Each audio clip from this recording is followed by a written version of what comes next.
வணக்கம் நேர்களே, நான் உங்கள் ஜோதிடர் மாரிமுத்துராஜ். நேர்களே, உன்னோட ஜாதகத்தில் கடன், வம்பு, தும்பு, வழக்கு, கோர்ட்டு, கேஸு இந்த பிரச்சனையெல்லாம் தீர வேண்டும் என்றால் லக்கணத்துக்கு 6ஆம் இடத்ததிபதியால் தான் அது வருது. 6ஆம் இடத்ததிபதி எங்கே அமர்ந்திருக்கிறாரு, 6ஆம் இடத்துக்கு மறைஞ்சிருக்கிறாரா நிறைஞ்சிருக்கிறாரா அந்த கணக்கு பார்க்கணும்.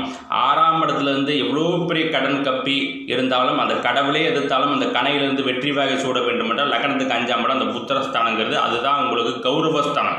6ஆம் இடத்துக்கு விரயஸ்தானம். இந்த 5ஆம் இடத்துக்கு நல்ல கிரகம் கூடி தசாபுத்தி பஞ்சமாதிபதி தசை வந்துச்சு அப்படின்னா நல்லா இருக்கணும். பிளெஸ்ஸிங்காக இருந்துச்சுன்னா அது எத்தனாயிரம் கோடி கடனாக இருந்தாலும் சரி, எவ்வளோ பெரிய கோர்ட்டு கேஸு வம்பு தும்பு வழக்காக இருந்தாலும் சரி, ஆட்டோமேட்டிக்காக நிவர்த்தியாகி பன்மடங்கு பொருளாதாரத்தை பல கோடி ரூபாயை வாரி வழங்கும்.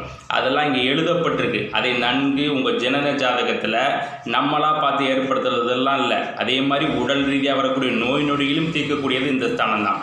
இதெல்லாம் என்ன நோய் வரணும், கடன் கப்பி எப்போ தீரணும், எப்போ வருது, எப்போ பணத்தை தொலைப்போம், எப்போ பணத்தை சேர்ப்போம், அதெல்லாம் தசாபுத்தி முடிவு பண்ணுது. அப்போ அந்த தசாபுத்தி ப்ளஸ்ஸிங்காக இருக்கும்போது நல்ல ஐஸ்வர்யமான பொருளாதாரம் கிடைக்கும். மைனஸாக இருக்கும்போது எவ்வளோ அறிவாக இருந்தாலும் சரி, என்ன எழுதி வாங்கிட்டு வந்தோம் அதன் அடிப்படையில் நடக்கும். இந்த கூட்டு வாக்கில் இந்த கோயிலுக்கு இந்த பரிகாரம் பண்ணால் உனக்கு கடன் தீர்ந்துடும், நீ இப்படி வந்தால் அப்படி போயிடலாம், அவெல்லாம் ஏமாற்றி உங்களை ஏமாத்துறவன். அவனுக்கு என்னன்னு தெரியல, தெரிஞ்சாதானே உங்கள்கிட்ட சொல்லுவான்.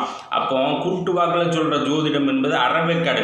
அதே திருமணம் பொருத்தம் 9 பொருத்தம் 10 பொருத்தம் சுத்தாம்புக்கு பிளானட்டுடைய பொசிஷன் முதல் தரம், இளைய தரம், கள்ளத்தொடர்பு, புத்திரஸ்தானம் கிடைக்குமா கிடைக்காதா எல்லாம் தீர்மானப்பட்டு எழுதப்பட்டிருக்கு. ஒரு மைனஸான ஜாதகத்துக்கு ஆப்போசிட்லையாவது அந்த எந்த ஸ்தானம் வீக்காக இருக்கோ அது ஆப்போசிட்டில் கொஞ்சம் ப்ளஸ்ஸிங் அமைத்தால் அவர்களுடைய இல்லறம் நிலரமாக இருக்கும். எங்கே இருக்கணும் அந்த ஸ்தான பலம் நன்கு.